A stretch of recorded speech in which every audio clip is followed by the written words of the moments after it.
নবীজির সাথে কাবা কাউসাইনে বসে যে আলোচনা আমার আল্লাহ করেছেন, দুনিয়াতে দেখবেন গুরুত্বপূর্ণ কোনো মিটিং থাকলে মন্ত্রীরা দেশ ছেড়ে আমেরিকা যায়, যদি বুশের সাথে গুরুত্বপূর্ণ কোনো কথা থাকে দেখবেন এক জাতের একটা বৈঠক হয় যাকে বলে রুদ্ধদ্বার বৈঠক।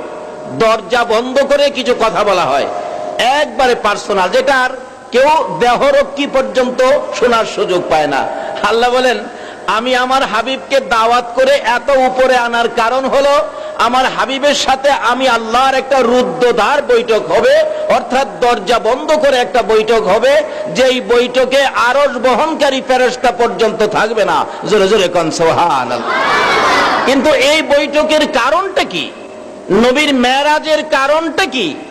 প্রয়োজনটা কি?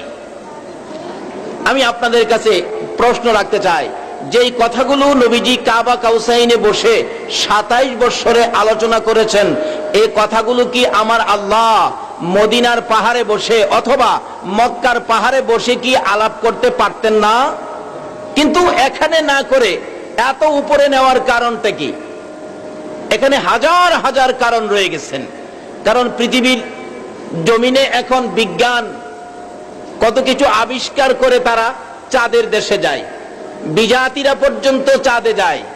এত উপরের সফর বিজাতিরা করে, যদি আমার নবীকে মেরাজের সফর না করাইতো তাহলে তারা বলতো মুসলমানদের কি আছে, আমরা বিজাতি হইয়া এত উপরে যাইতে পারছি। একটা কারণ, কারণ নবীর মর্যাদাকে, মুসলমানের মর্যাদাকে উপরে নেওয়ার জন্য।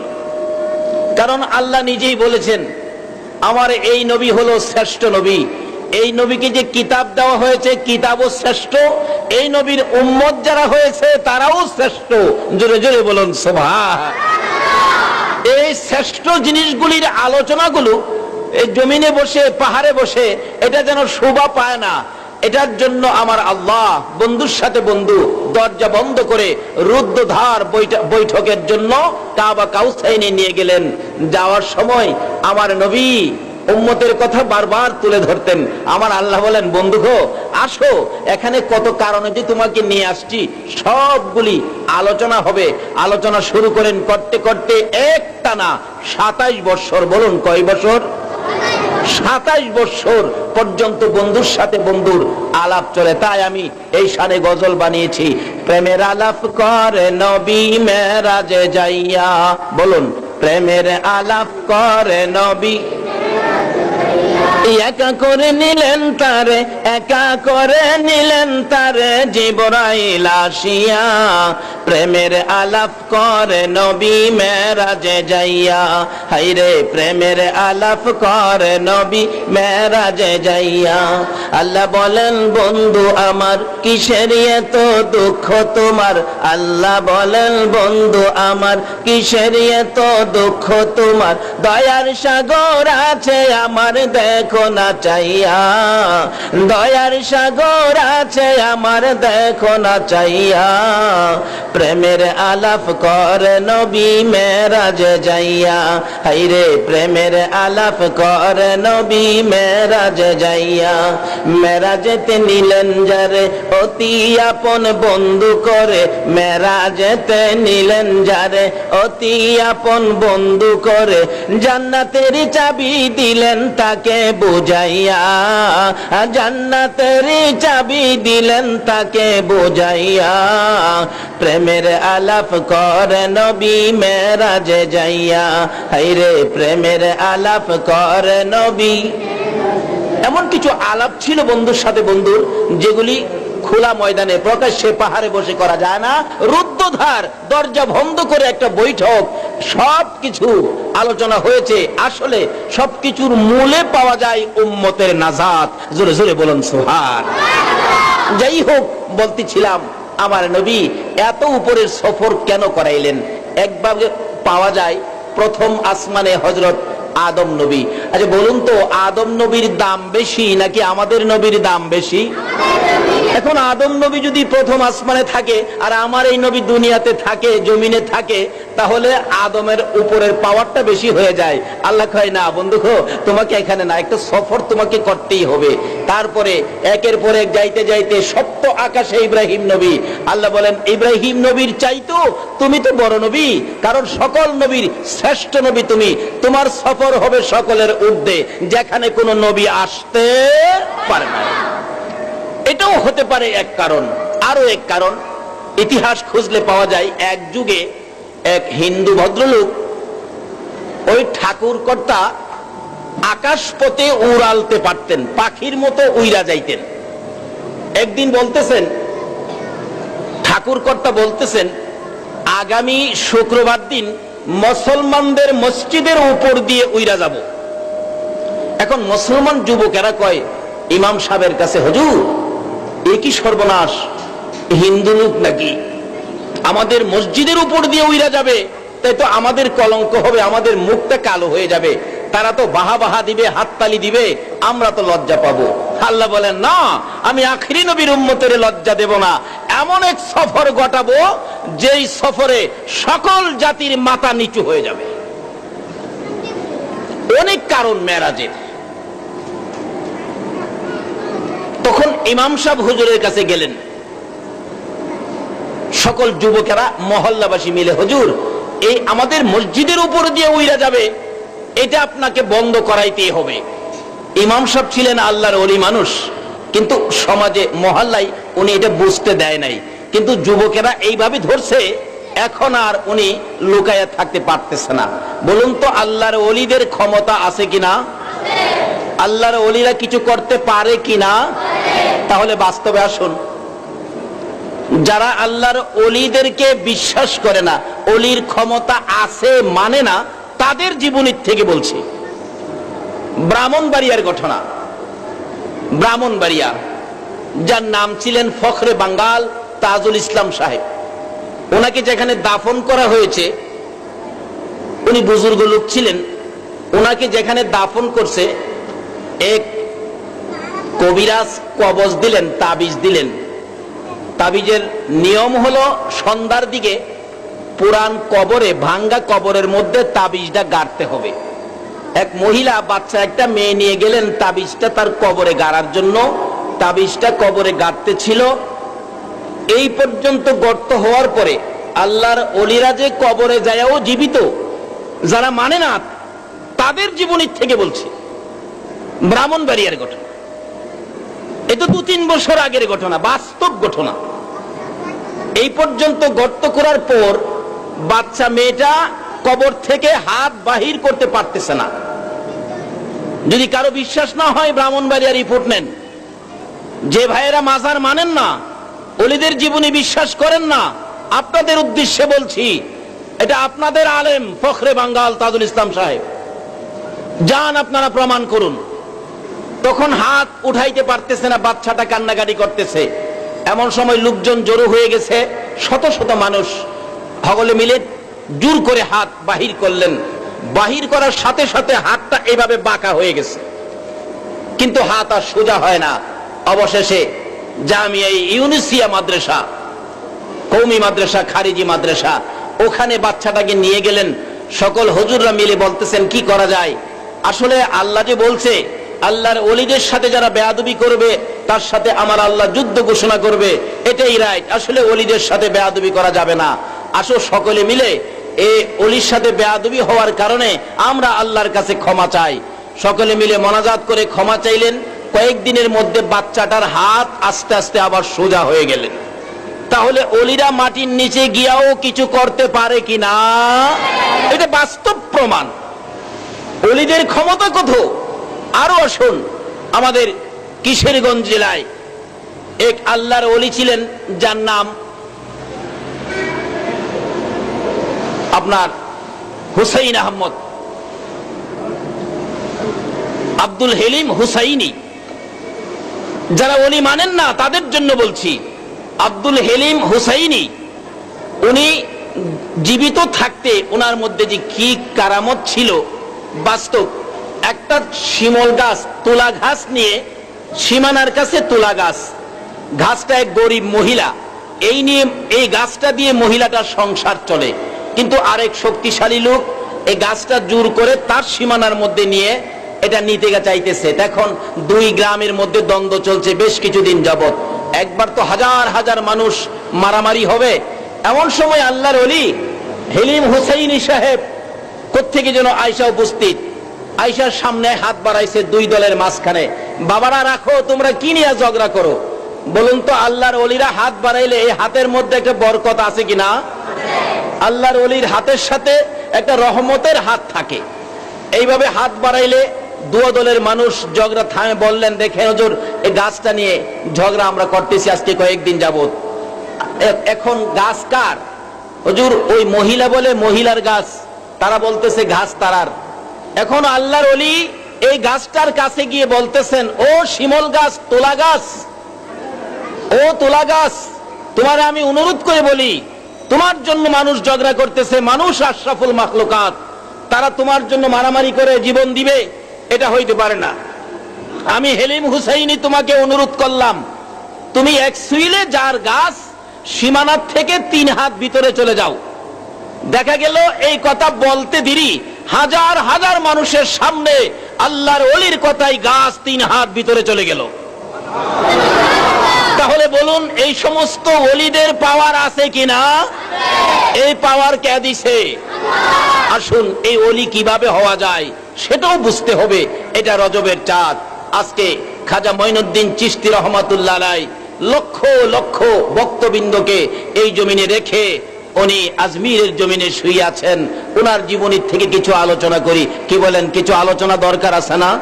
কারণ অলিদের পক্ষ, অলিদের হাত ছেড়ে দেওয়ার সাথে সাথে আমাদের মধ্যে অশান্তি নেমে আসছে, আমাদের মধ্যে বোমাবাজি নেমে আসছে।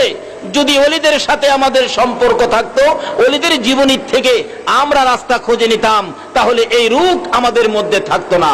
আজকে কেল্লা শহীদ খরমপুরের ঘটনা আপনারা পত্রিকায় দেখেছেন। কিন্তু কয়েকটা বোমা কয়েক জায়গায় মারা হয়েছে, বোমা ফুটেছে, মানুষ আহত হয়েছে। কিন্তু মাজারের কাছে একটা বোমা মারা হয়েছিল, কিন্তু অলিদের কেরামত, এই বোমাটা ফুটে নাই। অথচ প্রত্যেকটা বোমাই ফুটেছে, অলির মাজারের পাশের বোমাটা ফুটে নাই।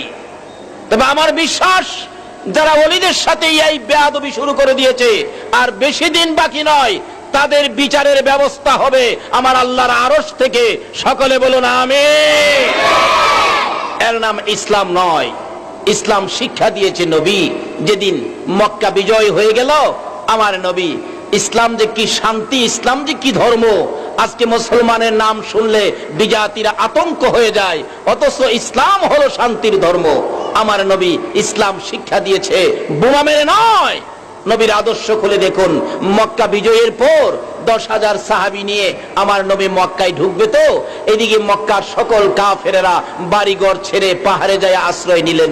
এমনকি এক বুড়ি, তার কেউ নাই, তার সকল মাল সামান গাঠুরি বেঁধে গাড়ি নিতে পারতেছে না, মাথায় নিতে পারতেছে না, গাঠুরি শেষরাইতেছে আর আমার নবীকে গালাগালি করতেছে। নাউজুবিল্লাহ বলুন। গালাগালি করে আব্দুল্লাহর পোলা মুহাম্মদ, তার ভয়ে সবাই দেশ ছাড়লো। আজকে তার জন্য আমাকে দেশ ছাড়তে হয়, এরকম লোকের মুখ যেন আমাকে না দেখায়। অথচ এই মুহূর্তে আমার নবীর সামনে নবীজি ডাকতেছেন, বুড়িমা, এই গাঠুরি নিয়ে তুমি কোথায় রওনা হয়েছো? বুড়ি বলেন, বাবা, আব্দুল্লাহর পোলা মুহাম্মদের ভয়ে দেশ ছাড়তেছি। হের যন্ত্রণা সব চলে গেছে, আমার কষ্ট হয়। বুড়া মানুষ এই গাঠুরি নিয়ে যাইতে, আল্লাহ যেন হের মুখ আমারে না দেখায়। আমার নবী, মায়ার নবী, কি আদর্শ। নবী বলেন, বুড়িমা, আব্দুল্লাহর পোলাকে দেখছো কোনদিন? কয় না, দেখি নাই। বাবা, দেখা দরকার নাই, আমি তাড়াতাড়ি দেশ ছাড়তেছি। তাহলে এই গাঠুরিটা নিতে তোমার কষ্ট হয়, আমি যদি তোমার গাঠুরিটা নিয়ে দেই কেমন হয়? বুড়ি কই, বাবা, এই উপকারটুকুন আমাকে করবি? অনুমতি দিলে করব। এবার যার উসিলাই কুল কায়নাত, এই নবীর মাথায় বুড়ির গাঠুরি। আল্লাহু আকবার বলো। বুড়ি নবীর মাথায় গাঠুরি দিয়ে আগে আগে যায়। আমার নবী বুড়ির গাঠুরি লইয়া পিছে পিছে যায়। বুড়ি যত দূর যায় খালি আমার নবীকে গালাগালি করে, এখনো গালাগালি করে। আমার নবী দয়ার নবী মায়ার নবী কিচ্ছু কয় না, বুড়ির পিছে পিছে যায়। যাইতে যাইতে পাহাড়ের ভিতরে যাইয়া ঢুকেছে, যে জায়গায় অন্য লোকেরা আশ্রয় নিয়েছে, বুড়ি ওই জায়গায় যাইয়া ডাকতেছে, রে নিষ্ঠুর পাড়া প্রতিবেশীরা, ও আমার মহল্লাবাসীরা, আমার কেউ নাই বলে আমাকে একা একা ফেলে আসছো। আজকে যদি আব্দুল্লাহর পোলা মুহাম্মদ আমারে পাইতো, আমার জীবন শেষ করে দিত। এই যুবকটার কারণে আমি বেঁচে আসলাম। পাহাড়ের গুহার থেকে শত শত লোকেরা দৌড়ে বেরিয়ে আসলেন বুড়ির ডাক শুনে, কান্নাকাটি শুনে। আইসা দেখে গো, যার বয়ে পাহাড়ে যাইলো, যার বয়ে পাহাড়ে আশ্রয় নিল, ওই নবীর মাথায় বুড়ি গাঠুরি দিয়ে পাহাড়ের ভিতরে দাঁড়াইছে। সুবহানাল্লাহ।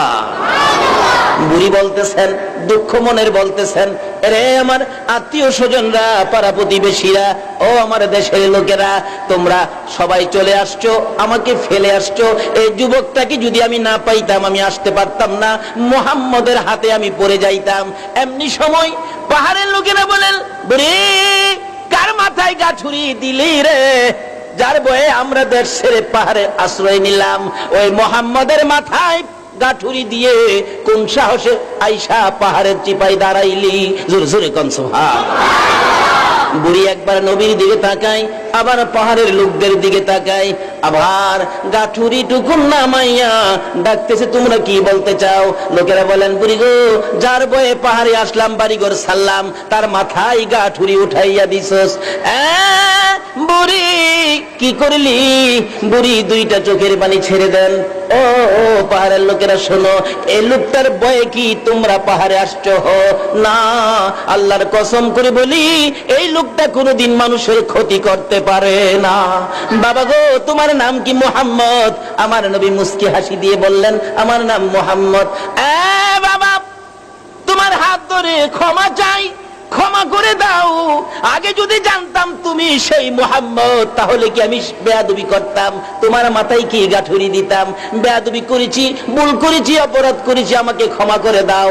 আর আমারে পড়িয়ে দাও মধুর কালিমা, লা ইলাহা ইল্লাল্লাহু মুহাম্মাদুর রাসূলুল্লাহ। আর বিশ্ব নবী জন্ম নিলেন মা আমিনার কুলে, আল্লাহ সারা মাবুদ নাই, ধর্ম দিলেন খুলে। শক্তিশালী আরব জাতি বিরোধ ছিল যারো, টিকলো না তার গুণের কাছে আল্লাহ সহায় যারো, টিকলো না তার গুণের কাছে আল্লাহ সহায় যারো। অস্ত্র সারা যুদ্ধ করে দুনিয়া করলো জয়, অস্ত্র সারা যুদ্ধ করে দুনিয়া করলো জয়। তাই তো আজি মানব দানব মুহাম্মদ নাম লয়। আমার নবীর যুদ্ধ বোমা দিয়ে ছিল না, মেশিন গান দিয়ে ছিল না, আদর্শ দিয়ে, চরিত্র দিয়ে, আখলাক দিয়ে সমস্ত পৃথিবী জয় করেছে। জোরে জোরে বলুন সুবহান। যে ইসলামের আদর্শ দেখে মানুষ ইসলামে ধাবিত হইত, মুসলমানদের আদর্শ চরিত্র দেখে হযরত আলী রাদিয়াল্লাহু তাআলা আনহুর জীবনে করলে পাওয়া যায়। উনি যুদ্ধের ময়দানে এক কাফেরকে ধরে ফেলছেন, ধরে জমিনের মধ্যে চিৎ করে শোয়ায়া গলায় ছুরি চালাবেন। এমন সময় ওই কাফের লোকটা ভাবতেছেন, এখন তো জব করেই দিবে, মরেই যাব, শেষবারের মতো আলীর মুখের মধ্যে একটা থুতু দিয়ে যায়। এই কাফের একবারে মুখ ভর্তি থুতু জমা করে হযরত আলী রাদিয়াল্লাহু তাআলা আনহুর মুখের মধ্যে মেরে দিলেন। মরেই যখন যাব, একটা থুতু দিয়ে মরি। হযরত আলী চুপ করে আছেন, কিছুক্ষণ পরে কাফেরকে ছেড়ে দিলেন। কাফের লোকটা শোয়ার থেকে ওইটা জামা ঝাড়তেছে, জামা পরিষ্কার করে ডাকতেছেন, আলী তুমি আমাকে ছেড়ে দিলে যে? আলী বলেন, দেখো আমি তোমাকে জব করতেছিলাম আল্লাহ রাসূলের স্বার্থে, ইসলামের স্বার্থে। তুমি যখন আমাকে থুতু দিছো, আমার মধ্যে ব্যক্তিগত একটা রাগ উঠে গেছে। এখন চিন্তা করলাম, ব্যক্তিগত রাগ নিয়ে যদি তোমাকে জব করি, হাসরের দিন যদি আল্লাহ আমাকে জিজ্ঞেস করে, আলী রে, ব্যক্তিগত রাগ নিয়ে এই মানুষটাকে জব করছিলে কেন? তাহলে আমি আলীর জবাব দেওয়ার মতো কোনো সুযোগ থাকবে না, বিধায় আমি তোমাকে ছেড়ে দিলাম, যাও। বলে কি, ব্যক্তিগত একটু রাগ ওঠাতে আমাকে ছেড়ে দিলি? এর নাম কি মুসলমান? হযরত আলী বলেন হ্যাঁ। এর নাম কি ইসলাম? হযরত আলী বলেন হ্যাঁ। এর নাম কি আখিরি নবীর উম্মতের চরিত্র? বলে হ্যাঁ। তাহলে এই যদি হয় ইসলাম, এই যদি হয় মুসলমান, এই যদি হয় আখিরি নবীর উম্মতের চরিত্র, তাহলে আমি আর কাফের থাকতে চাই না। আলী, আমাকে কালিমা পড়ে মুসলমান বানিয়ে দাও। জোরে জোরে বলুন সুবহান। মুসলমানদের আদর্শ দেখে কাফেররা কালিমা পড়ে মুসলমান হইতো। এখন সারা বিশ্ব জুড়ে মুসলমান নাম শুনলে মানুষ আতঙ্ক হয়ে যায়। কারণটা কি? ছেড়ে দিয়েছি নবীর তরিকা, ছেড়ে দিয়েছি ওলিদের জীবনী। আসুন, নবী কি শিক্ষা দিয়েছেন, মেরাজে কি পেয়েছি, ওদিকে যাই এবং ওলিদের জীবনী শুনি। আল্লাহ আমাদের কবুল করুন, সকলে বলুন আমিন। আলোচনায় যাব, দুরূদ শরীফ পড়ুন। আল্লাহুম্মা সাল্লি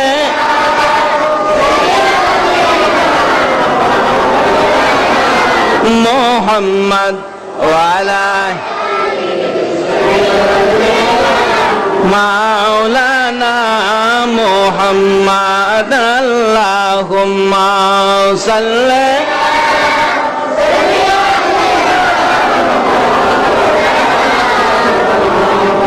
ওয়া আলা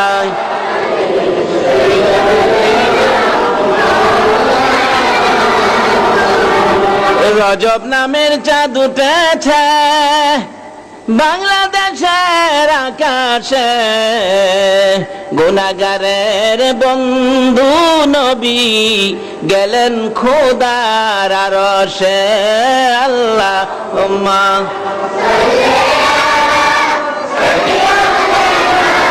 মাওলানা মুহাম্মদ ওয়া আলা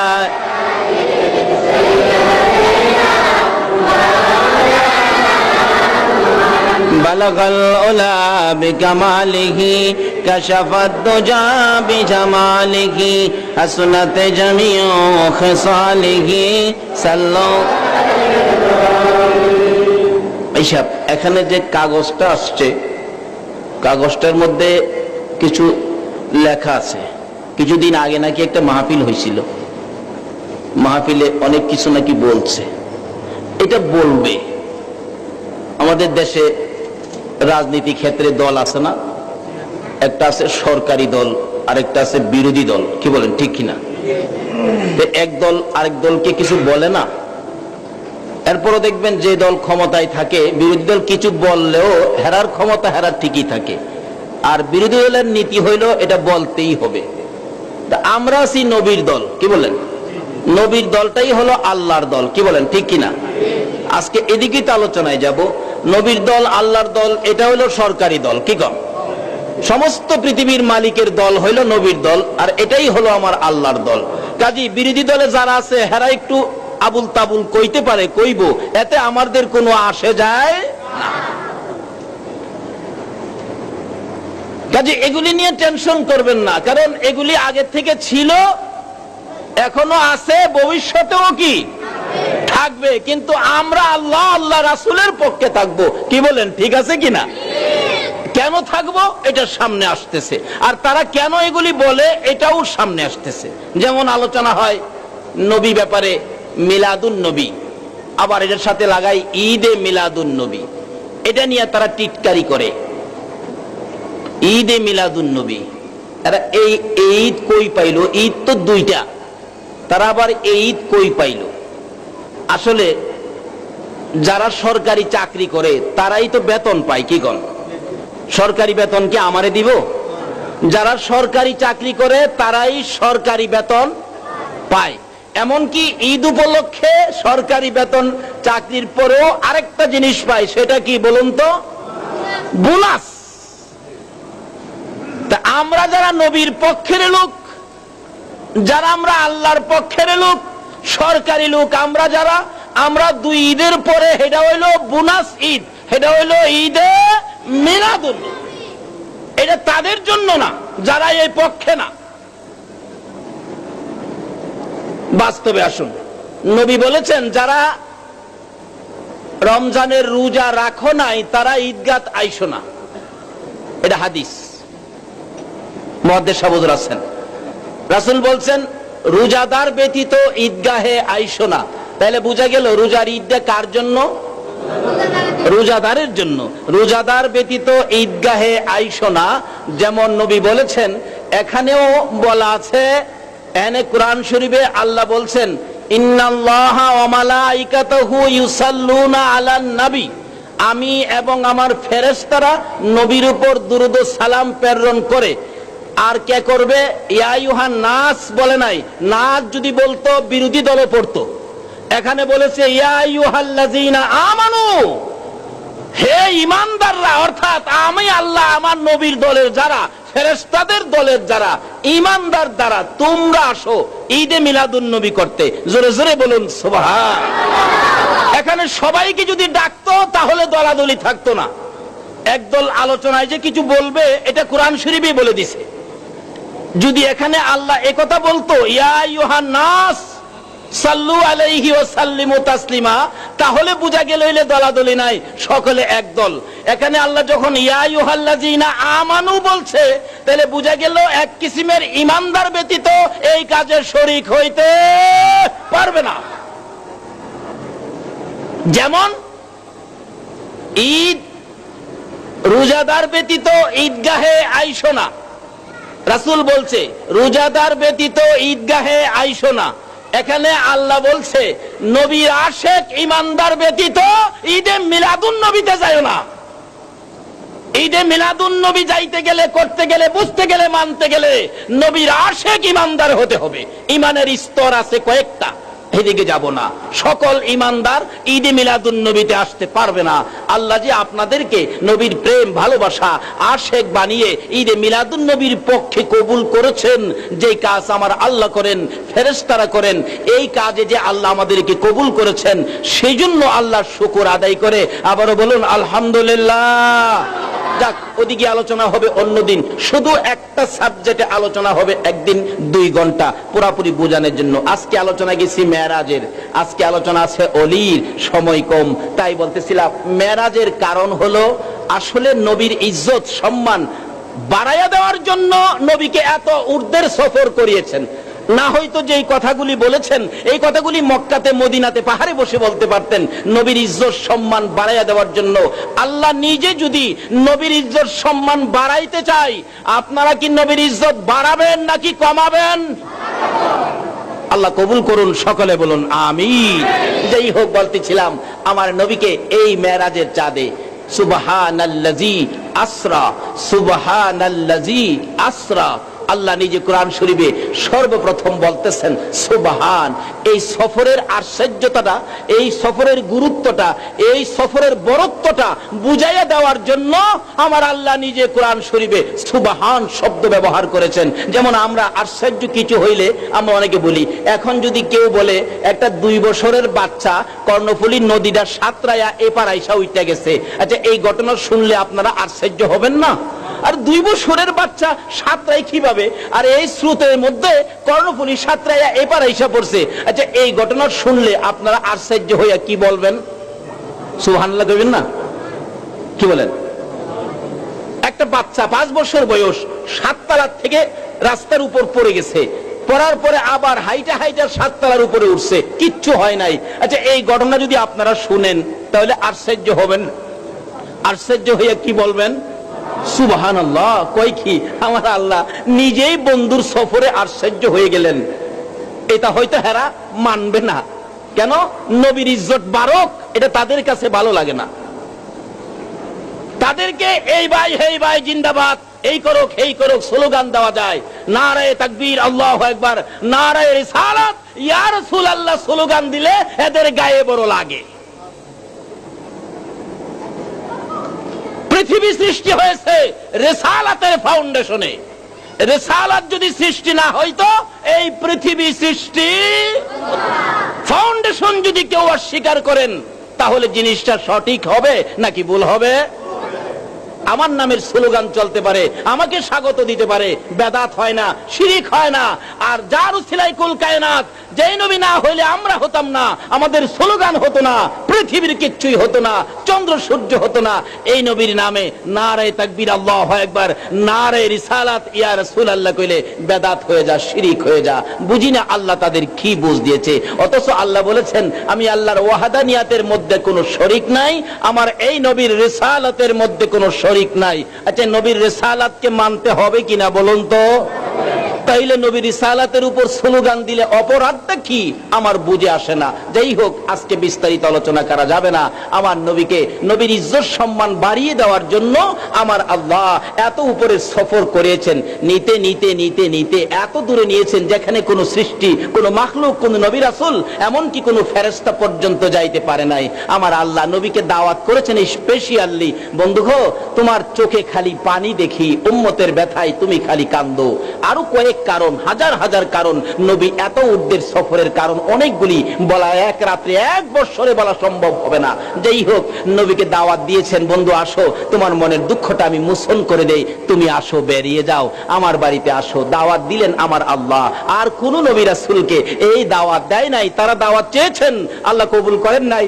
নবী দাওয়াত চায় নাই, আমার আল্লাহ দাওয়াত দিয়েছে। আজকে আমরা সেই নবীর আশিক, সেই নবীর পক্ষে।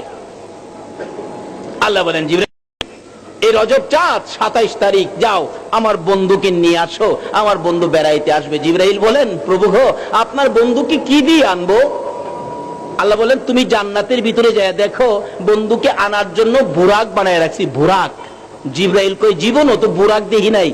কত নাম্বার রুমে যাব সব ঠিকানা জিবরাইলকে বলে দিলে জিবরাইল জান্নাতে রুমের দরজায় যায়, আওয়াজ দিলে দরজা খুলে গেছে। জিবরাইল দেখে আল্লাহু আকবার, 40,000 বুরাক, ঘরের মধ্যে সব বসা, দাঁড়ানো, শুই না কেউ, দাঁড়িয়ে আছে সব অপেক্ষায় কোন সময় খবর আসবে আখিরি নবীকে পিঠে বসানোর জন্য।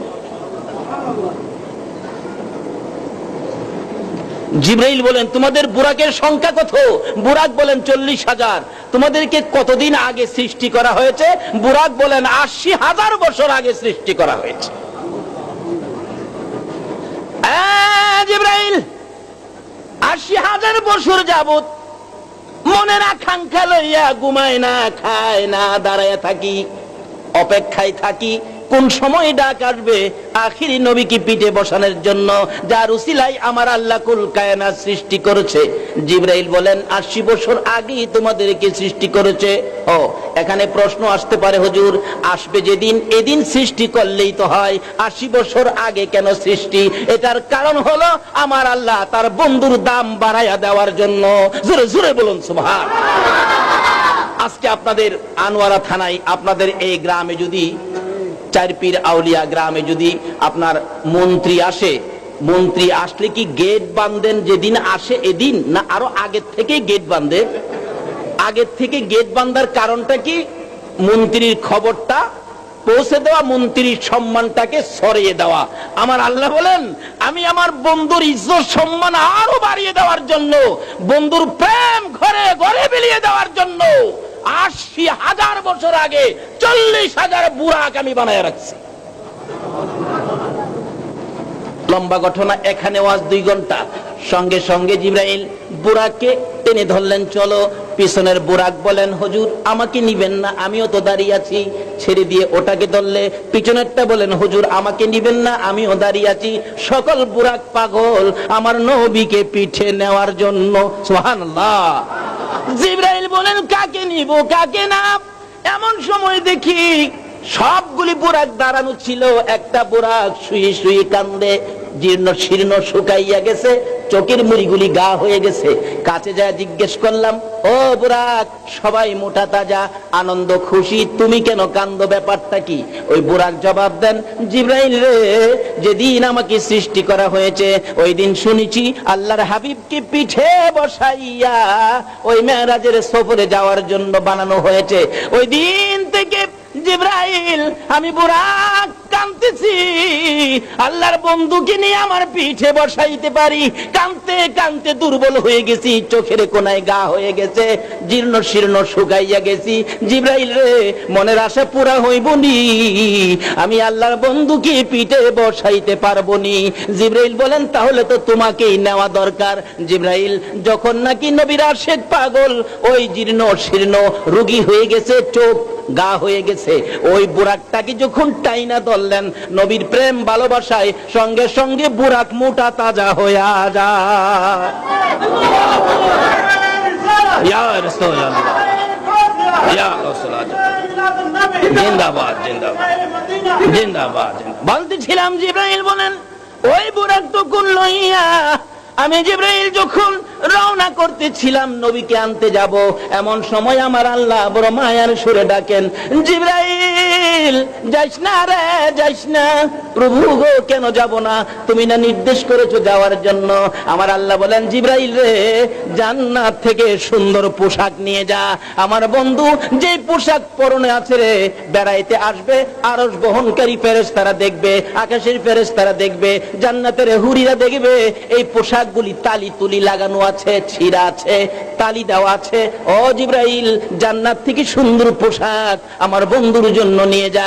জিবরাইল জান্নাত থেকে সুন্দর পোশাক সহ আমার নবীর দরবারে হাজির হইয়া বলতেছিলেন, ইয়া রাসূলুল্লাহ, বেড়াইতে যাবেন, ওই পোশাকগুলি খুলে এই সুন্দর পোশাকগুলি গায়ে লাগান। আমার নবী পোশাকের দিকে তাকাইয়া তাকাইয়া কান্দে, চোখের পানি দিয়া জামাগুলো ভিজতেছে। জিবরাইল বলেন, ইয়া রাসূলুল্লাহ, এত সুন্দর সফরে যাবেন, কাঁদেন কেন জানতে চাই। আমার নবী বলেন, জিবরাইল রে, কান্দি মনে বড় দুঃখ। জিবরাইল, আমার জন্য এত সুন্দর পোশাক নিয়ে আসছো, এত সুন্দর পোশাক আমি নবী গায়ে দিব গো, আমার উম্মতেরা কি এই পোশাক দেখবে না? জোরে জোরে বলুন সুবহান। এত সুন্দর পোশাক আমি নবী গায়ে দিব, আমার এতিম গুনাহগার উম্মতেরা কি পোশাক পাবে না? ও জিবরাইল, এই পোশাকের ব্যাপারে শোনো, এই পোশাক যদি আমার গুনাহগার এতিম উম্মতের জন্য বাজেট না হয়, আমি নবী পোশাক গায়ে দেব না। জিবরাইল ডাকে, প্রভু গো, তোমার বন্ধু পোশাক গায়ে দেয় না, কেন দেয় না?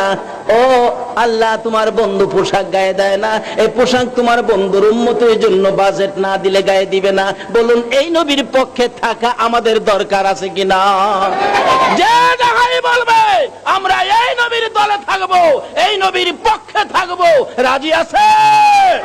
নারে তাকবীর, নারে রিসালাত, নারে গাউসিয়া।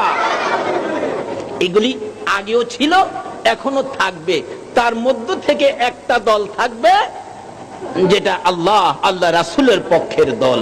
বলুন তো, রাসূলের পক্ষে যারা, এটাই তো হলো আল্লাহর পক্ষের দল। কারণ যার উসিলায় কুল কায়নাত, এই নবীর পক্ষটা, নবীর দলটাই হলো আমার আল্লাহর দল। কাজী আমরা এই নবীর পক্ষে থাকবো। আসুন, নবীজি মেরাজ যাবেন, কিন্তু নবীজি যাবেন তো মেরাজ সাক্ষাতে মাওলার, কিন্তু লাভ হবে, ব্যবসা হবে উম্মতের। আল্লাহু আকবার বলুন। নবীজি যাচ্ছেন, আল্লাহ পাক কোরআন শরীফে বলেছেন, সুবহানাল্লাযী আসরা। এমন আশ্চর্য সফর আমার এই বন্ধুর জন্য, আশ্চর্য সফর। লাইলাম মিনাল মসজিদিল হারামি ইলাল মসজিদিল আকসা। একটা রাত্রের কিছু অংশের মধ্যে খানায়ে কাবা, মসজিদে হারাম থেকে ওই জেরুজালেমের বাইতুল মুকাদ্দাস মসজিদে আমার নবীকে কিছু সময়ের মধ্যে পৌঁছায়া দিলেন। ওখানে যায়া দেখে আদম থেকে শুরু করে হযরত ঈসা আলাইহিস সালাতু সালাম পর্যন্ত সকল নবী রাসূল কিসের অপেক্ষাই যেন করতেছেন। আমার নবী সকল নবী রাসূলের উপস্থিতি দেখে জিবরাইলকে প্রশ্ন করেন, জিবরাইল, জিবরাইল, এত নবী রাসূল এখানে সব উপস্থিত, সবাইরে কবর থেকে উঠাইছে। সবাইরে কি কবর থেকে কে উঠাইছে? বলুন, কে উঠাইছে? উঠানের কারণটা হলো আমার এই নবীরে সম্মান দাও। জোরে জোরে বলুন সুবহানাল্লাহ। নবী রাসূলকে কবরতে উঠাইয়া নবীকে সম্মান দেওয়ায়, আর আমরা জীবিত থাইকা সম্মান দিতে রাজি না। এটা কেমন মুসলমান? সবাই দাঁড়িয়ে আছে, নবীকে সম্মান দাও। নবী আস্তে আস্তে বলেন, জিবরাইল জিবরাইল ব্যাপার কি হুজুর? সকল নবী রাসূল আপনাকে সম্মান দিতে আসছে। এখন সকল নবী রাসূলের মধ্যে আপনি শ্রেষ্ঠ রাসূল, তো আপনি সকল নবীগণের নবী, আপনি সাইয়্যিদুল মুরসালিন, আপনি 2 রাকাত নামাজ পড়ান। নবী কানে কানে কয়, জিবরাইল এখানে আদি পিতা আদম নবী আছে, মুরব্বী দেখা যায়, আদি পিতা আদম নবী নি জামাতের ইমামতি করে। হুজুর আদি পিতা আদম নবী আদি পিতা হইতে পারে, এই জামাতের ইমামতির উপযুক্ত না। তাইলে বোঝা গেল নবীর দাম বাড়াইতে না কমাইতেছে। তাহলে জাতির পিতা ইব্রাহিম নবী ইমামতি হয়তো করবে। জিবরাইল বলেন, হুজুর জাতির পিতা ইব্রাহিম নবী হইতে পারে, এই জামাতের ইমামতির উপযুক্ত ইব্রাহিম না, এই জামাতের উপযুক্ত হলো নবী রাহমাতাল লিল আলামিন। যেই হোক, আমার নবী 2 রাকাত নামাজ পড়াইলেন। কে যেন ঘোষণা দিতেছেন, সাইয়্যিদুল মুরসালিন, ইমামুল মুরসালিন, সকল নবীদের সর্দার হিসাবে ঘোষণা দিয়ে নবীর ইজ্জতের পাল্লা ভারী করে দিয়ে আমার নবীকে নিয়ে রওনা হলেন বুরাক আকাশ পথে। যাইতে যাইতে যাইতে যাইতে একের পর এক লম্বা ঘটনা পার হইতে হতে একবারে সিদরাতুল মুনতাহা, ওখান থেকে জিবরাইল বুরাক সহ নবীকে নামিয়ে দিয়ে বললেন, ইয়া রাসূলুল্লাহ আমরা আর যাইতে পারি না, এখন কি দিয়ে যাব? কিছুক্ষণ পর আইসা গেলেন রফরফ, যেটার গতি অনেক বেশি। রফরফ নবীকে নিয়ে এক টানে আল্লাহর আরশে, এখানে আরশ বহনকারী ফেরেশতারা উপস্থিত। আল্লাহ বলেন, বন্ধু হো, তোমার সাথে যে আলোচনা হবে, গভীর আলোচনা হবে, রুদ্ধদ্বার বৈঠক হবে, এখানে আরশ বহনকারী ফেরেশতারা শুনবে। চলো আরো গভীর নিরিবিলি জায়গায় যায়, যে জায়গাটার নাম কোরআন শরীফে আসছে কাবা কাউসাইন। এই কাবা কাউসাইনে বন্ধুর পাশাপাশি বন্ধু বসে আপনার আমার স্বার্থের আলাপ, আপনার আমার লাভের আলাপ, আপনার আমার মুক্তির আলাপ নবী একটানা 27 বছর করেছে। যেই নবী একটানা 27 বছর উম্মতের নাজাতের আলাপ বন্ধুর সাথে করতে পারে, আমরা কি সেই নবীর পক্ষে থাকতে পারি না? আল্লাহ আমাদেরকে কবুল করুন, সকলে বলুন আমিন। আলা সাইয়্যিদিনা মুহাম্মাদ মাওলানা মুহাম্মাদ নাবিয়ানা শাফিয়ানা মাওলানা।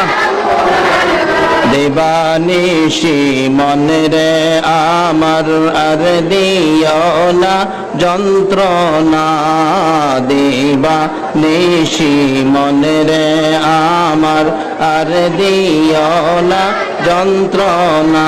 হায়রে দান যদি হইতাম ধনী, যাইতাম সোনার মদিনা। হায়রে দান যদি হইতাম ধনী, যাইতাম সোনার মদিনা। আল্লাহুম্মা সাল্লি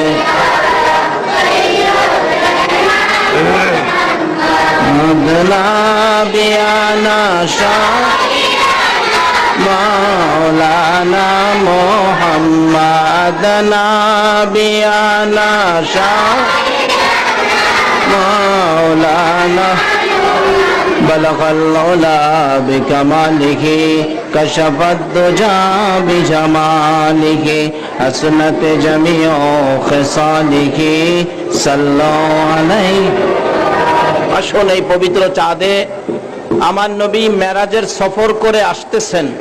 আচ্ছা, নবী কিছু নিয়ে আসলে আপনারা খুশি নাকি খালি হাতে আসলে খুশি?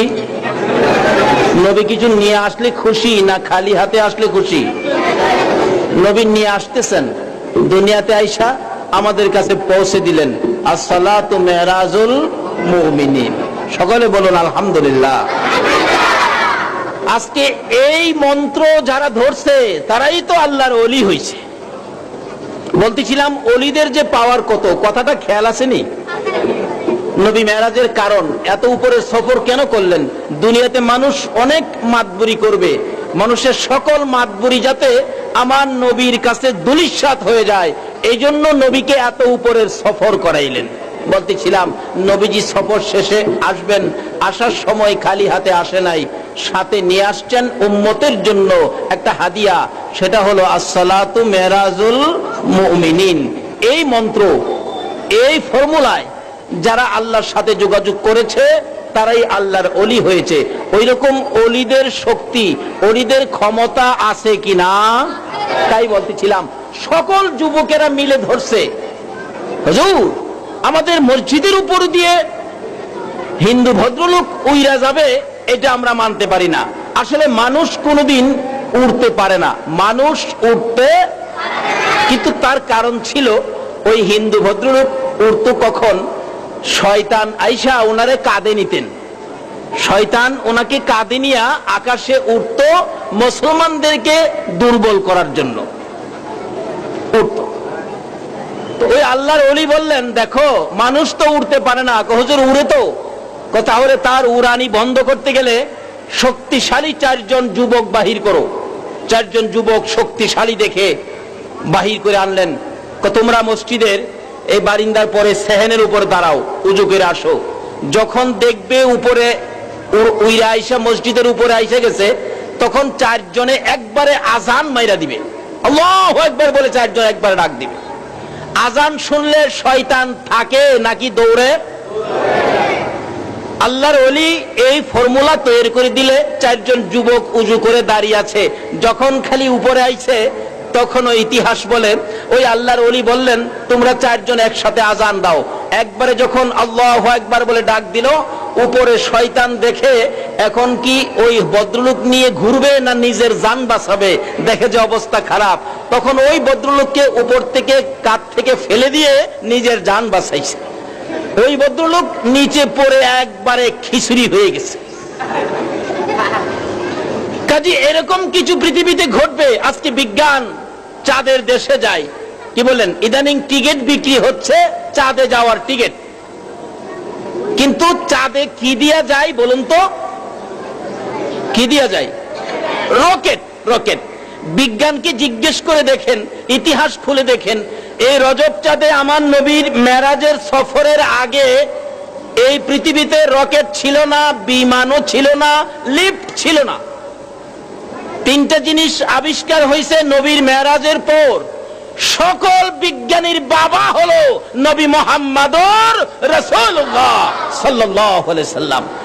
বিজ্ঞানীরা শুনছে নবী নাকি মেরাজের সফরে যে বাহনটা দিয়ে গিয়েছেন, এটা কোরআন শরীফে বলা হয়েছে বারাকনা হাওলাহু, বারাকনা হাওলাহু। বুরাক নামের বাহন, এটা হাওয়ার সাথে উড়ে। আল্লাহু আকবার বলুন না। বিজ্ঞানীরা কয় বুরাক নামের বাহন হাওয়ার সাথে উড়ে। তখন তারা বুরাকের ব নিলেন, বুরাকের ব নিয়ে চেষ্টা ফিকির করতে করতে করতে করতে করতে করতে বিমান বানাইছে। দেখবেন বুরাক লিখতে যেই বটা লাগে, বিমান লিখতে ঠিক সেই বটাই লাগে। কিন্তু এই বিমানটা দিয়ে আবার বেশি উপরে যাওয়া যায় না। এটা আমেরিকা যায়, ইটালি যায়, ফ্রান্স যায়, সৌদি যায়, কুয়েত যায়, কাতার যায়, এইভাবে বেড়াইতে পারে, এই সমস্ত দূর দূর দেশে যাইতে পারে। কিন্তু চাঁদে বিমান যাইতে পারে না। চাঁদে যাইতে গেলে আরো দ্রুত গতির একটা বাহন। এটাও তারা চিন্তা করছে। তারা শুনছে নবী নাকি বুরাক দিয়ে গেছে সিদরাতুল মুনতাহায়, তারপরে নাকি আরেকটা বাহন ছিল, সেটার নাম কি জানি ছিল, রফরফ। তারা রফরফের র ধরেছে বিজ্ঞানীরা, রফরফের র ধরে চেষ্টা ফিকির চিন্তা করতে করতে দ্রুতগামী বাহন বানাইছে, যার নাম হলো রকেট। বুরাকের ব ধরে বিমান, রকেটের র ধরে রকেট। এর উপরে যাইবার আর কোন শক্তি তাদের নাই। এই পর্যন্ত আবিষ্কার করেছে নবীর মেরাজের উপর চিন্তা করে।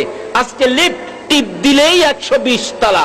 বিজ্ঞান শুনছে নবী নাকি এক রাত্রের কিছু সময়ের মধ্যে 7 আসমান 7 জমিন পার হয়ে গেছে। এটা কিভাবে হইতে পারে? এটার উপর চিন্তা ফিকির করে বিজ্ঞান লিফট আবিষ্কার করেছে, টিপ দিলেই 120 তলা।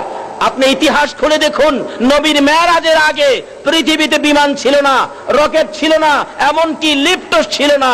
আমার নবীর মেরাজের সফরের পর বিজ্ঞানীরা এই সুযোগ পাইছে। জোরে জোরে কোন সুবহানাল্লাহ। যে নবীর উসিলাতে এত কিছু পাওয়া যায়, এই নবীকে ভালোবাসা দরকার আছে কিনা? এই নবীকে ভালোবাসলে লাভ হবে না লস হবে? নবীকে ভালোবাসা দিয়েছেন আল্লাহর ওলিরা। খাজা মঈনুদ্দিন চিশতি রহমাতুল্লাহ আলাইহির জীবনী খুলুন, উনি ছোট্ট বয়স থেকে আজকে আনোয়ারা থানায় আসলে সবচেয়ে বড় আনন্দ পাই বাচ্চাদের অবস্থা দেখলে। ছোট ছোট বাচ্চারা এরকম ভাবে অনেক জায়গায় মাহফিলে বাচ্চারা আসে, কিন্তু হাউকাউ করে, এই টুকটাক কথা কয়, ধাক্কা ধাক্কি করে, মারামারি করে। কিন্তু এখানে এত সুন্দর, এলাকার লোকজন এত ভদ্র, বাস্তবিক সামনে বলা ঠিক নয়, কিন্তু না বলে পারছি না, নিশ্চয়ই এলাকার লোকজন ভদ্র। আল্লাহ তাদেরকে হায়াত দিয়ে ওলি প্রেমিক, রাসূল প্রেমিক বানিয়ে দেখ, সকলে বলুন আমিন। যাই হোক, এরকম বাচ্চা বয়সেই খাজা মঈনুদ্দিন চিশতি রহমাতুল্লাহ আলাইহি মুরিদ হয়েছিলেন খাজা উসমান হারুনী রহমাতুল্লাহ আলাইহির কাছে। খাজা উসমান হারুনী রহমাতুল্লাহ আলাইহি বহুত বড় দরজার ওলি ছিলেন, কিন্তু বেলায়েতের দরজায় বাচ্চা বয়সেই খাজা মঈনুদ্দিন উচ্চ স্তরে পৌঁছে গেলেন, বেলায়েতের দরজায়। কারণ এই দরজায় উচ্চ স্তরের শিখরে পৌঁছতে গেলে হক্কানি আল্লাহর ওলিদের সাথে যোগাযোগ করতে হবে। ওলিদের দরবারে এমন একটা ক্লাস করানো হয়, যেই ক্লাস শরীয়তের মাদ্রাসায় পড়ানো হয় না, এটা ইলমে মারিফাতের মাদ্রাসায় ঢুকতে হয়। খাজা মঈনুদ্দিন চিশতি রহমাতুল্লাহ আলাইহি আজকে ভারতের জমিনে ঘুমিয়ে আছে, সমস্ত পৃথিবীর মানুষকে পাগল বানিয়ে ঘুমিয়ে আছে আজকে আজমিরের জমিনে।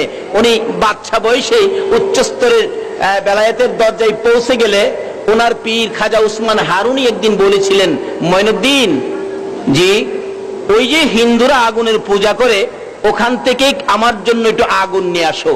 উনি বাচ্চা বয়স তো, আগুন আনতে গেলে যায় দেখে হিন্দুরা আগুনের পূজা করতেছে, বলতেছেন আচ্ছা আপনারা আগুনের পূজা করেন, আমার একটু আগুন দিবেন? বাচ্চা বলতেছেন, খাজা মঈনুদ্দিন বাচ্চা বয়স, বলতেছেন আমার একটু আগুন দিবেন?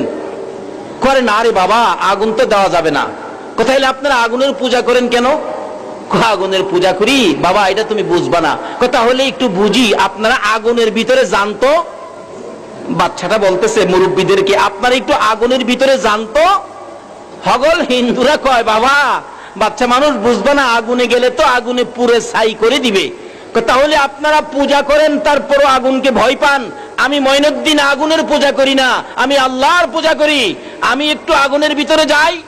হগল হিন্দুরা কয় বাবা ছাই হয়ে যাইবা বাবা, আগুনের ভিতরে যাও না, শেষ হয়ে যাইবা, দেখি আগুনে আমাকে শেষ করতে পারে কিনা। খাজা মঈনুদ্দিন চিশতি রহমাতুল্লাহ আলাইহি আগুনের ভিতরে আস্তে আস্তে ঢুকতেছে, জোরে জোরে বলেন সুবহানাল্লাহ। আগুনের ভিতরে ঢুকে খাজা মঈনুদ্দিন মাঝখানে দাঁড়াইয়া রইছে। অথচ কোরআন শরীফের তাফসীর খুলুন, আল্লাহর খলিল ইব্রাহিমকে নমরুদ যখন আগুনে ফেলে দিয়েছিল, আমার আল্লাহ নোটিশ করতে হয়েছে, কুলনা ইয়া না রুকুনি বারদা ওয়া সালামান আলা ইব্রাহিম, আমার ইব্রাহিমের জন্য আগুন তুমি শান্তিদায়ক হয়ে যাও, আল্লাহ নির্দেশ করে, নোটিশ করে। আর নবীর উম্মত খাজা মঈনুদ্দিন আল্লাহর ওলি আগুনের ভিতরে ঢুকলে আল্লাহর নোটিশ ছাড়াই আগুন ঠান্ডা হয়ে যায়। জোরে জোরে বলুন সুবহানাল্লাহ। আগুন ঠান্ডা। আগুন দেখতেছে, বাবারে বাবা, যেই পোশাক গায়ে দিয়ে আগুনের ভিতরে ঢুকছে, কি বলেন এটা সরকারি পোশাক, ঠিক কিনা কন্ত? আজকে সরকারি পোশাক গায়ে থাকলে, র্যাব বাহিনী দেখলে কন্ত মানুষ ভয় পায় না? ঢাকা দেখছি র্যাবের গাড়ি যখন যায় রাস্তাঘাটে, মানুষ র্যাবের দিকে চায় না, নিচে যায় থাকে। অথচ তারা তো আমাদেরই ছেলেবে, আমাদেরই পুত ভাতিজা, আমাদেরই ভাই ভাতিজা, অথচ সরকারি পোশাক গায়ে থাকার কারণে আমাদের দেখলে, তাদেরকে দেখলে কি ভয় লাগে, চাইতে ইচ্ছে করে না। তো এই সরকারি পোশাক গায়ে আমারই ভাতিজা, আমার দেখলে ভয় লাগে। আর খাজা মঈনুদ্দিন এমন এক পোশাক গায়ে দিয়েছে, পোশাকের একটা সাইড হলো লা ইলাহা ইল্লাল্লাহ, আর একটা সাইড হলো মুহাম্মাদুর রাসূলুল্লাহ। এই সরকারি পোশাক যারা গায়ে দিয়েছে তাদের গায়ে আগুনে ধরতে পারে। হাসুরের দিন আমার আল্লাহ নির্দেশ দিবেন, জাহান্নামের আগুন, ওই যে কতগুলো লোক দেখা যায়, তোমরা তাদেরকে পাকড়াও করো, গ্রাস করো। আগুন দৌড়ায় যাবেন, আবার তাদের কাছ থেকে ফিরে আসবেন, আবার আল্লাহ নির্দেশ দিবেন, আবার যাবেন, আবার ফিরে আসবেন। কিতাব বলেন এমন ভাবে 70 বার যাবেন, 70 বার ফিরে আসবেন। আমার আল্লাহ ডেকে ডেকে বলবেন, ও আগুন, তোমাদের কি ক্ষমতা কমে গেছে? তোমাদের কি শক্তি কমে গেছে? পাওয়ার কমে গেছে? নির্দেশ দিলাম ওই লোকগুলিকে ধরার জন্য, গ্রাস করার জন্য, তোমরা কেন ধরো না, গ্রাস করো না? আগুন জবাব দিবেন, জাহান্নামের আগুন, মাবুদ তোমার নির্দেশ পাইয়া ওই লোকগুলির কাছে যাই ধরার জন্য, যায় দেখি তাদের কপালের মধ্যে লেখা আছে মুহাম্মাদুর রাসূলুল্লাহ সাল্লাল্লাহু আলাইহি মাবুদ। যেই নবী না হইলে আমরা হতাম না, যেই নবী না হইলে কুল কায়নাতের কিছুই হতো না। ওই নবীর নামটা দেখলে আমরা আগুন ভয় পাই, বিধায় এ আগুন আমরা ওই লোকগুলোর গায়ে ধরতে পারি না। তোমার বন্ধুর নামটা দেখে আমরা ভয় লাগে, মায়া লাগে। ও প্রভু, এই জন্য আমরা ধরতে পারি না।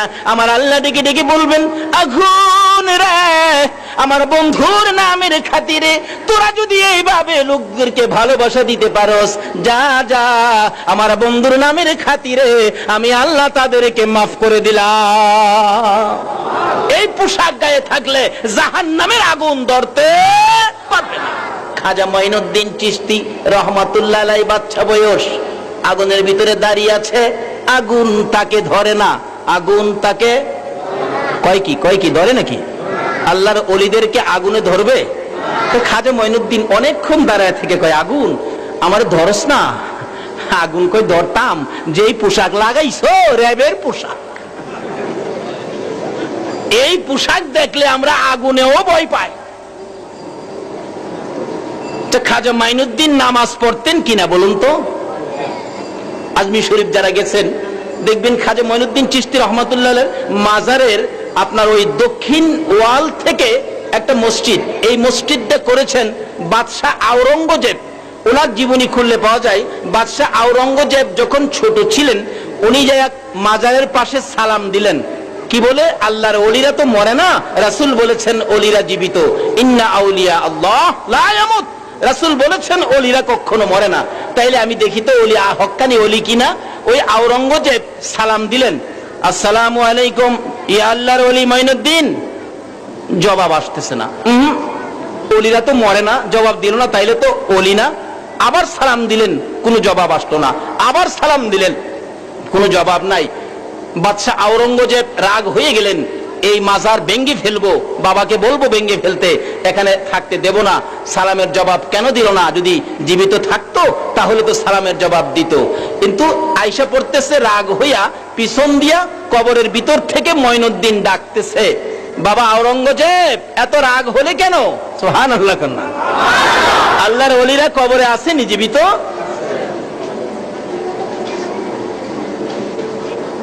আমি সালাম দিলাম, জবাব দিলেন না কেন?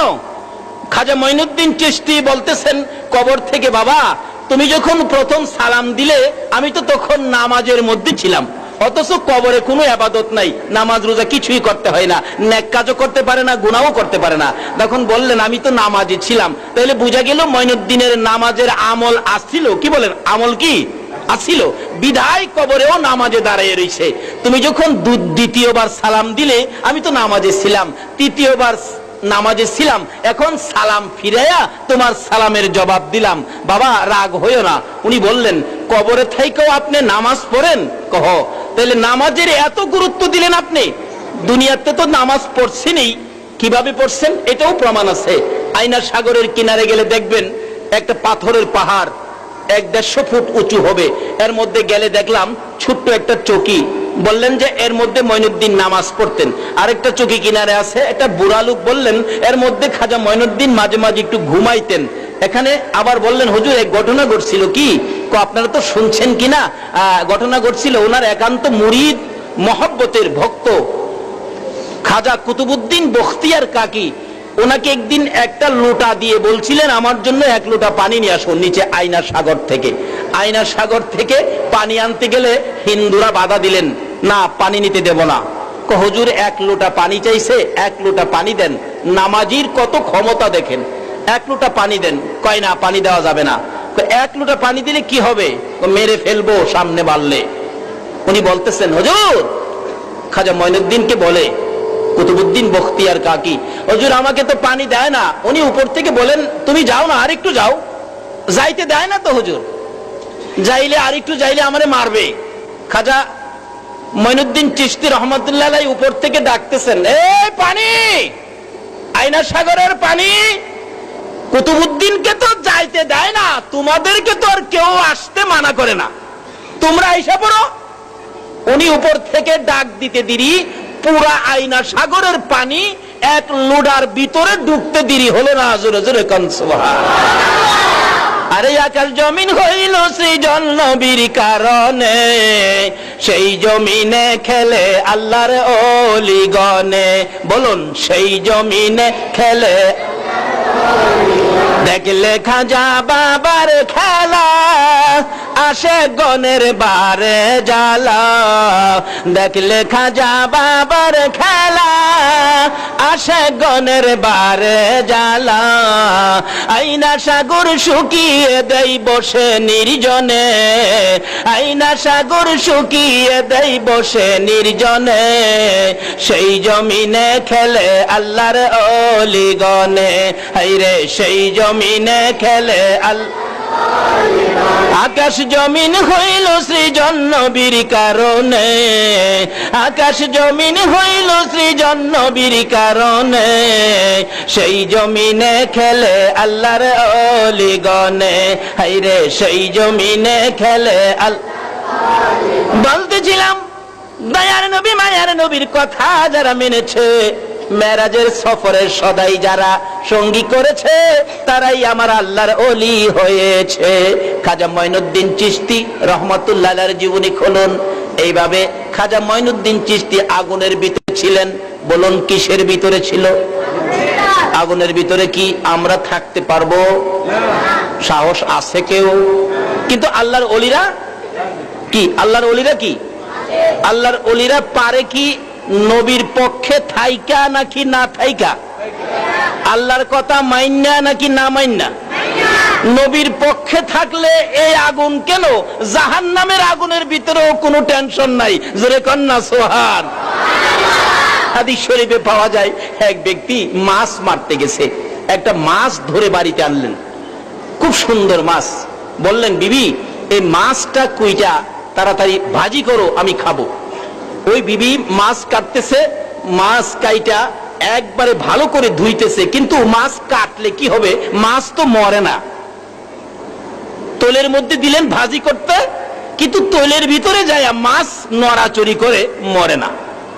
বিবি বললেন মাছটা মনে ভালোভাবে কাটা হয় নাই, আবার ভালো করে করছে, তেল আরো বেশি দিয়ে গরম করে তৈলের মধ্যে দিছে, কিন্তু মাছ আগের চেয়ে আরো তাজা হয়ে গেছে। সুবহানাল্লাহ। এইভাবে কয়েকবার চেষ্টা করলেন, কিন্তু মরে না, তেলে বাজি হয় না। অবশেষে খবর গেলেন, ইয়া রাসূলুল্লাহ একটা মাছ ধরে মাছটা এইভাবে কোটা হলো, ভাজি করা হলো, কিন্তু মাছটা তো মরে না। জিবরাইল বলেন ইয়া রাসূলুল্লাহ এই খবরটুকুন আপনি পৌঁছে দেন, মাছটা যখন ধরছে এই মাছটা আপনার প্রতি দুরূদ শরীফ পড়তেছিল। যখন মাছটাকে দা দিয়া কাটছে তখন দুরূদ শরীফ পড়তেছিল।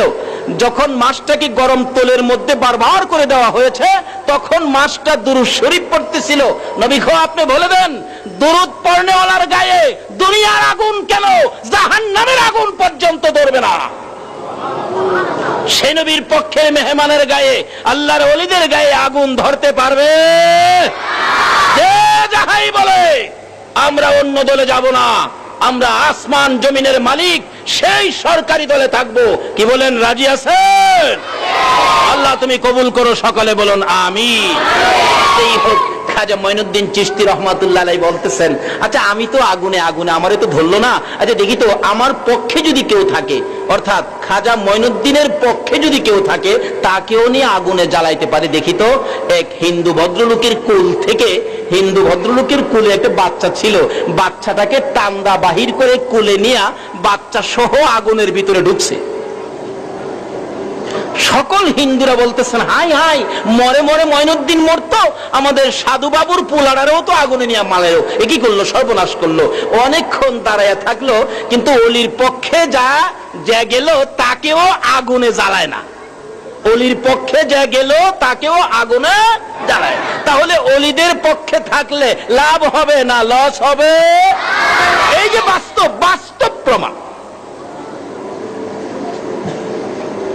অনেকক্ষণ পরে বাহির হয়ে আসলেন, সকল হিন্দুরা মিলে দেখতেছেন, দেখি দেখি দেখি বাচ্চাটার কি হলো। সমস্ত শরীর তালাশ করে দেখে আল্লাহর অলির পক্ষে হিন্দু ভদ্রলোকের ছেলেটা থাকার কারণে অলির খাতিরে এই হিন্দু ভদ্রলোকের বাচ্চার একটা পশমও আগুনে জ্বালাইতে পারে না। অবশেষে উপস্থিত এখানে তার জীবনী লেখে 850 হিন্দু ছিল, একসাথে মঈনুদ্দিনের হাত ধরে কালিমা পড়ে মুসলমান হয়ে গেলেন। জোরে জোরে বলুন সুবহানাল্লাহ।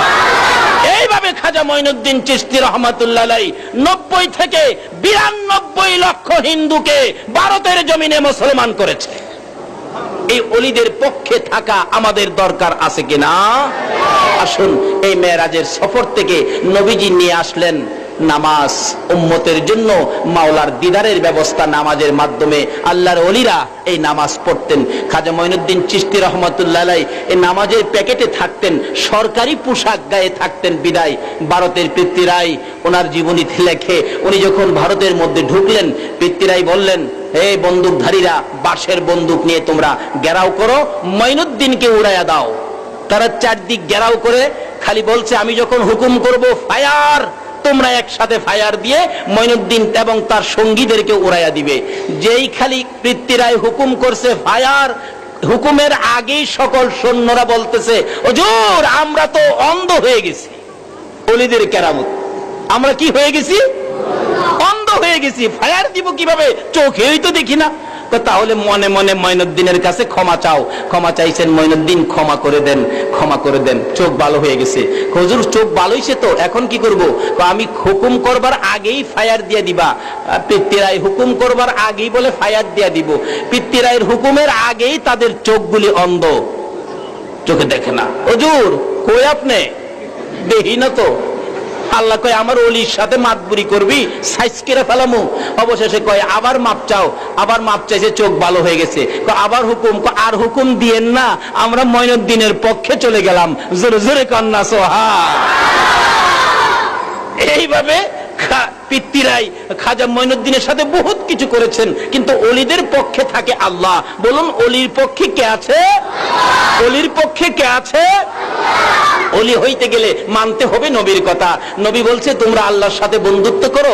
ওলি হইতে গেলে তোমাদের হলো আসসালাতু মেরাজুল মুমিনিন, এই নামাজের আমলটুকুন তোমাদের থাকতে হবে, যে নামাজ দিয়ে মাওলার দিদার, মাওলার সাক্ষাৎ হবে। যেই হোক, আমার শেষ কথা, খাজা মঈনুদ্দিন চিশতি রহমাতুল্লাহ আলাইহির জীবনীতে আরো পাওয়া যায়, ওনাকে তখন এইভাবে এক জাদুঘর পাঠাইছে। জাদুঘর কয়, নিচে গেলেই তো খাজা মঈনুদ্দিনের সাথে কোলানো যায় না। এই জাদুকর একবারে আকাশে গিয়া উইটা বসছে, আকাশে আকাশে উইটা ডাকতেছে, মঈনুদ্দিন তুমি জমিনের মধ্যে বহু বাহাদুরি করেছো, বেটা হইলে উপরে আসো। খাজা মঈনুদ্দিন কই, তোর সাথে বেটাগিরি দেখাইতে আমি উপরে যাব নাকি? পায়ের দুইটা খরম ছিল, এখন তো খরমের যুগ নাই। আগিলা মুরব্বীরা খরম দেখছেন, দুইটা খরম পাও থেকে খুইলা ছাইরা দিছে, দুইটা খরম হেলিকপ্টার স্কার্ডের মতো যাইতেছে। উপরে যাইয়া জাদুগিরের দুই গালের কাছে দুই খরম দাঁড়াইছে। জাদুঘর ডাইন দিকে ফিরছে, এটা কি আইলো দেখবার লেগা, বাম দিকেরটা শুরু করে দিছে আর কি। বাম দিকে ফিরলে ডাইন দিকেরটা মারে। এইভাবে খরম দাবাইরা খাজা মঈনুদ্দিনের ফায়ে নিয়া ফালাইছে। জোরে জোরে কোন সুবহান। এই সমস্ত কাণ্ড কারখানা যারা করেছে, আমরা তাদের সাথে আছি, তাদের পক্ষে থাকবো, তাদের কথা মানবো। আল্লাহ আমাদেরকে সেই বুঝ, সেই তৌফিক দান করো। সকলে বলুন আমিন। আমি আর সামনে বাড়তেছি না, হুজুরকে বসায় রেখে অনেক বেয়াদবি করেছি। আমি একটু মুক্তসুর দোয়া করে বিদায় হব। সকলে একটু দোয়ায় শরীক হন। দোয়া চাইলেন, 100 টাকা হাদিয়া দিয়া দোয়া চাইছে একটা মহিলা, নাম কি? জাহেদা বেগম। জাহেদা বেগম দোয়া চাইছেন, তাই আমি একটু মুক্তসুর, হাসপাতালে আছেন, আমি একটু মুক্তসুর। আরেকজন বিদেশ যাবে, হ্যাঁ বিদেশ যাবে, দোয়া চাইছে। আল্লাহ বিদেশ যাবে, দোয়া চাইছে। এতগুলি মানুষের ডাক তুমি কিভাবে ফেলে দিবা? আল্লাহ তাকে বিদেশ যাওয়ার ব্যবস্থা করে দাও। সকলে বলুন আমিন। আল্লাহুম্মা আমিন। রব্বানা যালামনা আনফুসানা ওয়া ইল্লাম তাগফির লানা ওয়া তারহামনা লানাকুনান্না মিনাল খাসিরিন। রব্বিরহামহুমা কামা রব্বায়ানি সগীর। রব্বুল আলামিন জান্নাতের বাগানে বসে জান্নাতি মেহমান লইয়া, মাবুদ রে এ রজব চাঁদে তোমার শাহী দরবারে হাত বাড়াইছি। মাবুদ মাবুদ গো, আমরা কিভাবে যাব তোমার দরবারে? আমাদের বুরাক নাই, রফরফ নাই, কিভাবে তোমার সাথে সাক্ষাৎ করব? তোমার বন্ধু বলেছে নামাজের মাধ্যমে সাক্ষাৎ করার জন্য। মাবুদ, আমরা নামাজি হইয়া তোমার দরবারে হাত বাড়াইলাম, তোমার দিদারের আশায়, সাক্ষাতের আশায় আমরা যারা হাত বাড়াইছি, আমাদের সকলকে তুমি কবুল আর মঞ্জুর করে লাও। রজব চাঁদের বরকতময় মাহফিলে বসে আমরা যারা হাত বাড়াইছি, মাবুদ রে, জানি না জীবনে কত গুনাহ করেছি। গুনার হিসাব যদি তুমি জিগাও, আমরা লজ্জা পাবো গো আল্লাহ। হিসাব জিগাইয়া আমাদেরকে লজ্জা দিও না। আমরা লজ্জা দিলে তোমার কি লাভ হবে? আমরা তোমার আখিরি নবীর উম্মত, যে নবী উম্মতের মায়ায় এখনো মদিনায় শুইয়া শুইয়া কান্দে। তোমার নবী আরশে গেল না, সিদরাতুল মুনতাহায় গেল না, জান্নাতুল ফিরদাউসে গেল না, উম্মতের মায়ায় মদিনা শুইয়া কান্দে। আমাদেরকে গুনাহগার বানাইয়া তোমার নবীর কান্দায় না গো আল্লাহ। এই মাহফিলে, এই রজব চাঁদে তোমার বন্ধুর মেরাজের উসিলায় আমাদের সকলের জীবনের গুনাহগুলো ক্ষমা করে দাও। হ্যাঁ মাবুদ, জীবনের গুনাহ ক্ষমার আশার দরখাস্তের পর আর একটা দরখাস্ত করি, তুমি কিন্তু রাগ হয়ো না। আমরা যারা হাত বাড়াইছি এই মাহফিলে, জানি না কার মনে কি ব্যথা, কার মনে কি দুঃখ, কার জানি মনে ব্যথা মা নাই রে, কার জানি মনে ব্যথা বাবা নাই রে। অন্য ছেলে মেয়েরা যখন মা মা কইয়া কান্দে, যার বাবা নাই সে দুইটা চোখের পানি ছাড়ে। অন্য ছেলে মেয়েরা যখন বাবা বাবা কইয়া ডাকে, যার বাবা নাই তার কলিজায় আগুন জ্বলে। একদিন দেখি একটা ছোট্ট ছেলে তার দাদার কোলে থাইকা বাবা বাবা কইয়া কাঁদতেছে। ছেলেটা বাবা বাবা কইয়া ডাকে, দাদার চোখের পানি ঝরে। নাতি জিজ্ঞেস করে, দাদা গো, আমি কান্দি বাবা কইয়া, তুমি কেন কান্দো? দাদা চোখের পানি ছেড়ে ছেড়ে বলে, নাতি রে, আমার কোলে থাইকা বাবা কইয়া ডাকিস না।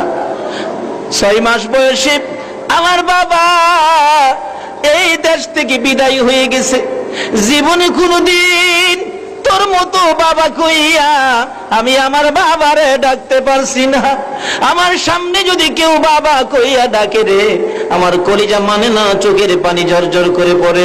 হ্যাঁ মাবুদ, এই বাবার অভাবে কে জানি হাত বাড়াইছে। মাবুদ, ওই নাতি তখন বলতেছিল, দাদা তুমি যদি বাবা কইয়া ডাকলে তুমি কান্দো, আমি মা মা কইয়া ডাকবো। দাদা আরো কান্দে, নাতি রে, মা মা কইয়া ডাকিস না। আমাকে 3 মাসের ফালাইয়া আমার মা দুনিয়া থেকে বিদায় হয়েছে। জীবনে কোনদিন মা বলে ডাকতে পারি নাই। কেউ যদি আমার সামনে মা মা কইয়া ডাকে রে, আমার কলিজা মানে না, আমার কলিজা মানে না। মায়ের অভাবী, বাবার অভাবী যারা হাত বাড়াইছে গো আল্লাহ, আর দেরি করো না, ওই সকল মা বাবার কবর জান্নাতের বাগান বানাইয়া দাও।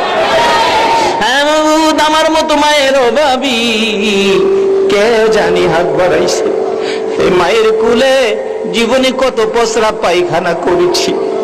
অন্য মহিলারা কাছে থাকলে নাকে কাপড় দিত, মা দরদি জীবনে নাকে কাপড় দেয় না। হে দরদি মা, কার জানি কবরের আল্লাহ। ওই মার বাবার পক্ষ থেকে ক্ষমা চাই, তাদের কবরগুলো জান্নাতের বাগান বানাইয়া দাও। তাদের কবরগুলো এই রজব চাঁদে দুরূদ ও সালামের প্যাকেট করে তোমার কুদরতি হাতে আমানত করলাম। দয়ার নবী, মায়ার নবীর রওজার সাথে যোগ করে দাও গো আল্লাহ।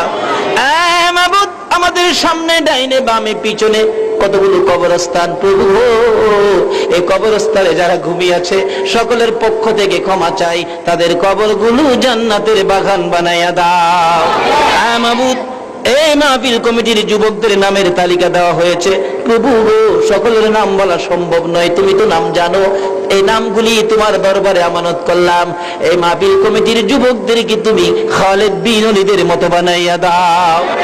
কাল কিয়ামতে নবীর পাগল হাসাইন, নবীর পাগল হুসাইনের সাথে হাসর নসিব করে দিও গো আল্লাহ। ইয়া আল্লাহ, তাদেরকে তুমি নবীর পক্ষে কবুল করে বেশি বেশি করে নেক হায়াত বাড়াইয়া দাও। মাবুদ, দোয়া চাইলেন একটা মহিলা হসপিটালে, প্রভু গো তাকে সুস্থ করে নেক হায়াত বাড়াইয়া দাও। দোয়া চাইলেন এক ছেলে বাহিরে যাবে, আল্লাহ তার মনের আশা পুরা করে বিদেশ সহজ করে সহজ মতে যাওয়ার ব্যবস্থা করে দাও গো আল্লাহ। আর যারা বিদেশে আছে সবাইকে হেফাজতে রাখো গো আল্লাহ। মাবুদ, মাবুদ রে, এই মাহফিলে দূর দূরান্ত থেকে যারা কষ্ট করে আসছে, মেরাজের বরকত, এই মাহফিলের বরকত সহ আমাদের সবাইকে নসিব করে দাও গো আল্লাহ। আলোচনা চলবে, ইয়া আল্লাহ, যতক্ষণ আলোচনা চলে সবাইকে তুমি আলোচনা শোনার তৌফিক দান করে দাও গো আল্লাহ। এই মাহফিলের বরকত আমাকে সহ সবাইকে নসিব করে দাও গো আল্লাহ। যেই পথে চলিলে তুমি তোমার বন্ধু রাজি খুশি থাকো, ওই পথে চলার তৌফিক আমাদেরকে দান করে দাও গো আল্লাহ। মাবুদ, মাবুদ রে, আমার বন্ধু মতিন ভাইয়ের ছেলে হয়েছে, আল্লাহ তুমি তার ছেলের হায়াত বাড়াইয়া দাও। অকালে মৃত্যু দিও না, মা বাবার কলিজায় আগুন জ্বালাইও না। এইভাবে যাদেরকে ছেলে মেয়ে দিয়েছো সকলের ছেলে মেয়েদেরকে তুমি হায়াত বাড়াইয়া দাও। অকালে মৃত্যু দিও না, মা বাবার কলিজায় আগুন জ্বালাইও না। ছেলে মেয়েদের মুখে এতিমের দাগ লাগাইও না, ছেলে মেয়েদের মা বাবার হায়াত বাড়াইয়া দাও। ইয়া আল্লাহ, আমাদের সকলকে তুমি যেই পথে চলিলে তুমি তোমার বন্ধু রাজি খুশি থাকো, ওই পথে চলার তৌফিক দান করে দাও। যেই পথে তোমার ওলিগণ চলেছে আমাদেরকে ওই পথ দেখাইয়া দাও। ইয়া আল্লাহ, আমাদের সকলকে মাহফিলের উসিলায় বেশি বেশি করে নেক হায়াত বাড়াইয়া দাও। যতগুলো দরখাস্ত করলাম মাহফিলের উসিলায়, নবীর মেরাজের উসিলায়, আমাদের সবগুলো দরখাস্ত কবুল আর মঞ্জুর করো গো আল্লাহ। ওয়া সাল্লাল্লাহু তাআলা আলা খায়রি খালকিহি মুহাম্মাদ ওয়া আলা আলিহি ওয়া আসহাবিহি আজমাইন বিহাক্কি লা ইলাহা ইল্লাল্লাহু মুহাম্মাদুর রাসূল।